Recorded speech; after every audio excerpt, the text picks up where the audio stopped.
வாக்குக்கு காசு கொடுக்கிற முறை இன்றும் தொடர்கிறது. அறிவார்ந்த தமிழின மக்களே, நீங்கள் ஆழ்ந்து சிந்தித்து பாருங்கள். வரும்போது எங்களை சோதிக்கிறார்கள், நாங்கள் பணம் கொண்டு போகிறோமா என்று. டெபாசிட் கட்டுத்தொகை கட்டக்கூட காசு இல்லாத தத்தளிக்கிற எங்களை சோதிக்கிறார்கள். ஆனால் தெரு தெருவாக வாக்குக்கு காசு கொடுக்கிறவர்களை வேடிக்கை பார்த்து நிற்கிறார்கள்.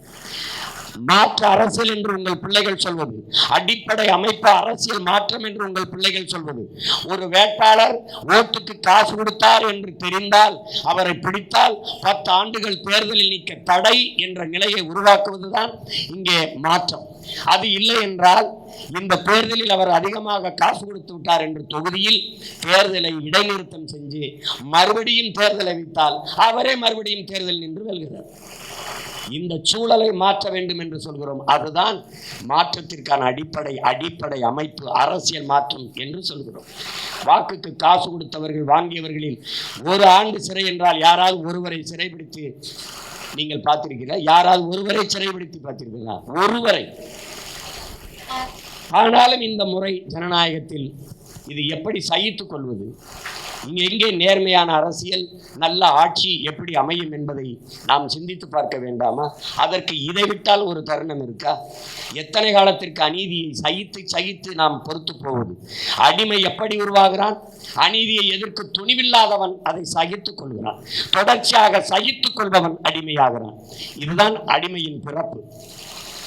என் அன்பிற்குரிய மக்களே, அநீதியை கண்டு அச்சம் கொள்ளாமல் எவன் துணிந்து எழுந்து நின்று போராடுகிறானோ அவனே உண்மையான ஜிகாத் என்கிறார் நபிகள் நாயகம். அப்படி உண்மையான ஒரு புனித போராளிகள் இந்த நிலத்தில் பிறக்க வேண்டுமா வேண்டாமா? எங்கெங்க அநீதி நடக்கிறதோ, எங்கெங்க அக்கிரமம் நடக்கிறதோ அதை கண்டு பொறுத்து கொள்ள முடியாமல் நீ கோவப்படுவாயானால் நீனும் என் தோழனே என்கிறான் கீழ விடுதலை புரட்சியாளன் சேகரா அவர்கள். எல்லாவற்றையும் வாசித்து நேசித்த உங்கள் பிள்ளைகள் அநீதியை எதிர்க்கு துணிந்து நிற்கிறோம் இந்த களத்தில். உங்களிடத்தில் இருக்கிற வலிமை மிக்க ஒரு ஆயுதம் வாக்கு. அதை அநீதிக்கு எதிராக நீங்கள் தூக்க வேண்டும் என்பதுதான் உங்கள் பிள்ளைகள் எங்களினுடைய அன்பான வேண்டுகோள். ஊழல் லஞ்சமற்ற, பசி பஞ்சமற்ற, சாதிய இழிவு தீண்டாமை கொடுமைகளற்ற, மதுமத போதையற்ற, அடக்குமுறை ஒடுக்குமுறை பாலியல் வன்கொடுமையற்ற புதிய ஒரு தேசம் படைப்பதற்கு உங்கள் பிள்ளைகள் புறப்பட்டு வருகிறோம். புதிய ஒரு தேசம் செய்வோம், மக்கள் புரட்சியால் அதை உறுதி செய்வோம் என்று. புரட்சி என்பது வரலாற்றின் பக்கங்களை நிறைத்திருக்கிற வார்த்தை இல்லை உடன் பிறந்தார்களே. ஒவ்வொரு மனிதனும் தன் கைகளால் தினந்தோறும் நிகழ்த்தக்கூடிய நிஜம்தான் புரட்சி என்பதை நீங்கள் தெளிந்தறிந்து உணருங்கள். நீங்கள் வெறுங்காலோடு நடந்தீர்கள், உங்களுக்கு செருப்பு தைத்து தந்த செயல் புரட்சி. அந்த செருப்பை தைத்து தந்தவன் புரட்சியாளன். நீங்கள் குப்பை, அழுக்கு, சாக்கடை, மூக்கை பிடித்துக் கொண்டு கடந்து சென்றீர்கள். அதை மூழ்கி எடுத்து ஒருவன் சுத்தம் செய்தான். சுத்தம் செய்த செயல் புரட்சி செய்தவன் புரட்சியாளன். பசியோடு இருந்தீர்கள், உழுது களைத்து உழைத்து உங்களுக்கு விளைய வச்சு ஒருவன் உணவை தந்தான். அந்த செயல் புரட்சி செய்த உழவன் புரட்சியாளன். அன்பிற்குரிய மக்களே, நீங்கள் நடந்து செல்ல பாதையின்றி தத்தளித்தீர்கள், தவித்தீர்கள். கடும் பாறையை உடைத்து நீங்கள் நடந்து செல்ல பாதை செய்த செயல் புரட்சி செய்து தந்தவன் புரட்சியாளன். இப்படி ஒவ்வொரு நாளும் பலாயிரக்கணக்கான நீங்கள் புரட்சியாளர்களை கடந்து செல்கிறீர்கள். சடைமுடியோடு தாடி முடியோடு பார்க்க அவர் அசிங்கமாக இருந்தீர்கள். அழைத்து சென்று முடியை வெட்டி அழகுபடுத்தி உங்களை அனுப்புகிற செயல் புரட்சி செய்கிறவன் புரட்சியாளன். இப்படி ஒவ்வொரு நாளும் பல 100 புரட்சியாளர்களை நாம் கடந்து போகிறோம். அப்படி மாற்றத்திற்கான அரசியலை இந்த மண்ணில் விதைத்திருக்கிற நாம் ஒவ்வொருவரும் இந்த மண்ணிலே மகத்தான புரட்சியாளர்கள் தான் என்பதை அறிவில் சிறந்த என் பெற்றோர்கள், என் அன்பு தம்பி தங்கைகள் புரிந்து கொள்ள வேண்டும். இதை சாதாரண தேர்தல் என்று நீங்கள் கடந்து போகக்கூடாது. நீண்ட காலமாக இந்த மண்ணிலே நீங்கள் அனுபவித்து வர துயர துன்பங்கள், ஒவ்வொரு நாளும் ஒவ்வொரு பிரச்சனை. உங்கள் மகன் ஓடி வருகிற போதெல்லாம் 100கணக்கான 1000கணக்கான மனுக்களை எனக்கு தருகிறீர்கள். இப்போது கூட எல்லா குடும்ப பெண்களுக்கும் 1000 ரூபாய் கொடுக்குறாங்க. தம்பி, எனக்கு வரல, என் கணவர் கூட இல்லை, நான் பிள்ளைகளால் கைவிடப்பட்டுட்டேன், அந்த 1000 ரூபாய் கிடைக்க எனக்கு வழி செய்ய என்று.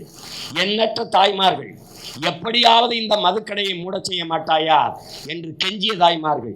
எல்லா இடங்களிலும் மனுக்கள், எல்லா இடங்களிலும் பிரச்சனைகள். எங்கள் தெருவுக்கு பாதை இல்லை, எங்கள் தெருவுக்கு, எங்கள் ஊருக்கு குடிதண்ணீர் இல்லை, எங்கள் ஊருக்கு மின்விளக்கு இல்லை.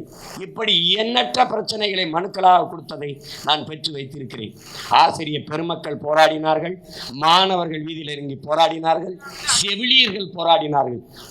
பணி நிரந்தரம் செய்ய வேண்டும் என்று ஆசிரியர் பெருமக்கள், சமவேளை சம ஊதியம் கொடுங்கள் என்று ஆசிரியர் பெருமக்கள், ஒப்பந்த பணியாளர்களாக எங்களை வைத்திருக்கிறீர்கள், எங்களை நிரந்தர பணியாளர்களாக ஆக்குங்கள் ஆசிரியர் பெருமக்கள் போராடினார்கள். மருத்துவ பெருமக்கள் போராடினார்கள். மருத்துவர்கள், உயிரை காக்கும் மருத்துவர்கள், கொரோனா நோய் தொற்று வந்தபோது மருத்துவ பெருமக்கள் எல்லாம் கடவுள்களாக தெரிந்தார்கள். செவிலியர்கள், வெள்ளுடை தரித்த செவிலியர்கள் சேவை செய்த தன்னலமற்ற அந்த பெண்கள் தேவதைகளாக இந்த மக்களுக்கு, நாட்டுக்கும் தெரிந்தார்கள். ஆனால் அந்த செவிலியர்கள் வீதியில் நின்று போராடினார்கள். மருத்துவ பெருமக்கள் போராடினார்கள், மாணவர்கள் போராடினார்கள், மீனவர்கள் இன்றும் போராடுகிறார்கள், விவசாயிகள் போராடுகிறார்கள். எங்களுக்கு எங்கள் விளைநிலங்கள் தான் எல்லாம், எங்கள் விளைநிலங்களை பறித்து விடாதீர்கள் என்று வீதியில் நின்று போராடினார்கள். நம்புங்கள் என் சொந்தங்களே, எல்லா போராட்டங்களிலும் அதில் நானும் ஒரு பங்காளனாக அந்த பிரச்சனைகளில் முதல் குரல் கொடுத்து நின்ற மகன் என்ற அடிப்படையில் சொல்கிறேன். பிரச்சனை என்றால் முதலில் வந்து நின்ற மகன் நான் தான். இப்போது இது நம் நாட்டுக்கு பிரச்சனை, நம் நாட்டில் உள்ள ஒவ்வொரு வீட்டுக்கும் பிரச்சனை. இப்போது நீங்கள் என்னோடு நிற்க வேண்டிய தருணம். பதிலாக கனவுகளுக்கு பதிலாக அறிவியலையும், கண்ணீருக்கு பதிலாக புரட்சியும் பூமியிலே விதைத்த மாமேதை மார்க்ஸ் அவர்கள் இதே ஒளிவாங்கியில் முழங்கியவர்தான். அடிமை வாழ்வினும் உரிமை சாவு மேலானது என்று முழக்கத்தை முன்வைத்த ஹோசினும் முழங்கியதும் இதுதான். ஒவ்வொரு மனிதனின் ஒவ்வொரு வார்த்தையிலும் அரசியல் பிறக்கிறது. உன்னை விமர்சிப்பவனுக்கு நீ அதை நிரூபிக்க போராடுவதை விட உன்னை நம்பி நிற்கிறவனுக்கு உண்மையாக இருக்க போராடு என்ற புரட்சிகள தத்துவ முழக்கத்தை முன்வைத்த லெனின் முழங்கியதும் இதில் தான். உலகத்தில் வெல்ல முடியாத படை என்ற ஒன்று கிடையாது, சரித்திரத்தில் அப்படி ஒரு படையே இல்லை என்று முழங்கிய ரஷ்ய அதிபர் ஜோசப் ஸ்டாலின் முழங்கியதும் இந்த ஒளிவாங்கியில் தான் என் அன்புக்குரிய மக்களே. எனவே பல்வேறு புரட்சியாளர்கள் முழங்கிய மண். ஆனால் அம்பேத்கர் ஆயிரம் ஆண்டுகள் நாம் அடிமையாக வாழ்வதை விட ஒரு நொடியேனும் சுதந்திரமாக வாழ்ந்து சாவது மேலானது என்ற முழக்கத்தை முன்வைத்ததும் இந்த ஒளிவாங்கியில் தான். என் அன்பிற்குரிய சொந்தங்கள், என் அருமை உடன் பிறந்தார்கள், இது ஒரு மகத்தான கருவி. இந்த மண்ணிலே மாபெரும் மாற்றத்திற்கு வித்திட்ட அரசியல் புரட்சியை உருவாக்கிய ஒரு அரிய கருவி இந்த ஒளிவாங்கி. இனத்தின் வழிதாங்கி நிற்கிற பிள்ளைகள் இந்த ஒளிவாங்கியை சின்னமாக கொண்டு வருகிறோம். இந்த மைக் உண்மைக்கான மைக், நேர்மைக்கான மைக், உங்கள் உரிமைக்கான மைக், எளிமைக்கான மைக், நம் தொன்மைக்கு, நம்முடைய உண்மைக்குமான மைக்கு. இந்த மைக்குக்கு வாக்கு செலுத்தி அடிப்படை அமைப்பு அரசியல் மாற்றத்தை ஏற்படுத்த துடிக்கும் எளிய மக்களின் தலைமைக்கு நீங்கள் இந்த வாய்ப்பை தர வேண்டும்.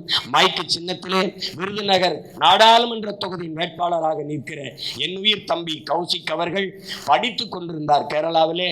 அவர் மருத்துவராகிவிட்டு பிஜி போஸ்ட் கிராஜுவேஷன் படிப்பதற்கு அவர் இந்த மேற்கல்வி படிக்க கேரளாவிலே போய் நீட்டு தேர்வுக்கு பயின்று கொண்டிருந்த போது அவரை அழைத்து வந்து, நீ பிறகு படிக்கலாம், இங்கே வந்து முதலில் இந்த வேலையை செய், நீ இதுவரை உடல் நலத்திற்குத்தானே, தேக நலனுக்குத்தானே மருத்துவம் செய்தாய், இனி தேச நலனுக்காக மருத்துவம் செய்ய என்னோடு வா என்று அழைத்து வந்திருக்கிறேன்.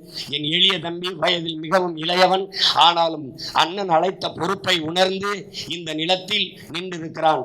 அரிய பெரிய தலைவர்கள், என்னுடைய மாமனார் அவர் காளிமுத்தவர்களெல்லாம் நின்று வென்று இந்த மண்ணுக்கு மக்களுக்குமாக கடமை செய்த இந்த நாடாளுமன்ற தொகுதியிலே என்னுடைய தம்பி மிக மிக இளம் வயதை கொண்டவன், உண்மையும் நேர்மையுமாக இந்த மண்ணுக்கு மக்களுக்குமாக உழைப்பான். அவனுக்கு இந்த மைக் சின்னத்திலே வாக்கை தந்து இந்திய நாடாளுமன்றத்திற்கு அனுப்பி வையுங்கள். உங்களின் உரிமைக்காக இதே ஒளிவாங்கியில் அவன் முழங்குவான் என்கிற உறுதியை நான் தருகிறேன். உங்களின் மதிப்புமிக்க வாக்கை எளிய பிள்ளைகள் எங்களுக்கு தந்து, உங்கள் வயிற்றிலிருந்து வந்திருக்கிற இருக்கிற உங்களின் பிள்ளைகள் எங்களுக்கு தந்து, வானத்திலிருந்து யாரும் உங்களை ரட்சிக்க வரமாட்டார்கள், அது நம்புங்கள். உங்கள் வயிற்றிலிருந்தே உங்கள் பிள்ளைகள் நாங்கள் வந்திருக்கிறோம், எங்களுக்கு வாய்ப்பு தந்து வலிமைப்படுத்துங்கள். அரசியல் என்பது என் அன்பிற்குரிய மக்களே தன்னலமற்று மக்களுக்கு செய்கிற தொண்டு என்கிறார் பெருந்தலைவர் காமராஜர். அரசியல் என்பது அதிகாரத்தை மக்கள் மீது செலுத்துகிற விவகாரம் அல்ல என்கிறார் எங்களுடைய தலைவர் மேதகவி பிரபாகரன் அவர்கள். உங்கள் பிள்ளைகள் நாங்கள் சொல்கிறோம், அரசியல் என்பது அனைத்து உயிர்களுக்குமான தேவையும் அதை நிறைவு செய்யும் சேவையும் தான் என்று. அப்படி எல்லா உயிர்களுக்குமான அரசியலை செய்வதற்கு அரிய வாய்ப்பு இது. எங்களுக்கு அந்த வாய்ப்பை வழங்குங்கள். நீங்கள் கொடுத்து பார்த்து விட்டீர்கள். பாரதிய ஜனதாவிற்கு பலமுறை வாய்ப்பு, காங்கிரசுக்கு ஐச்சின்னத்திற்கு வாக்கு செலுத்தி பலமுறை வாய்ப்பு, இரட்டை இலை சூரியனுக்கு வாக்கு செலுத்தி பலமுறை வாய்ப்பு கொடுத்து விட்டீர்கள். ஒரு முறை உங்கள் பிள்ளைகள் எங்களுக்கு மைக் சின்னத்திலே வாக்கு செலுத்தி வாய்ப்பு தாருங்கள் என்று அன்போடு வேண்டுகிறேன். என் அன்பு தம்பி கௌசிக் அவர்களுக்கு விருதுநகர் நாடாளுமன்ற தொகுதி மைக்கு சின்னத்திலே வாக்கு செலுத்தி வெற்றி பெற செய்யுங்கள். புரட்சி எப்போதும் வெல்லும். எங்கள் வெற்றியும் அதை சொல்லும். எங்களின் இலக்கு ஒன்றுதான், எம் இனத்தின் விடுதலை. மாற்றம் என்பது சொல்லல்ல, செயல். இது மாற்றத்திற்கான எளிய மக்களின் புரட்சி. நன்றி, வணக்கம். நாம் தமிழர்.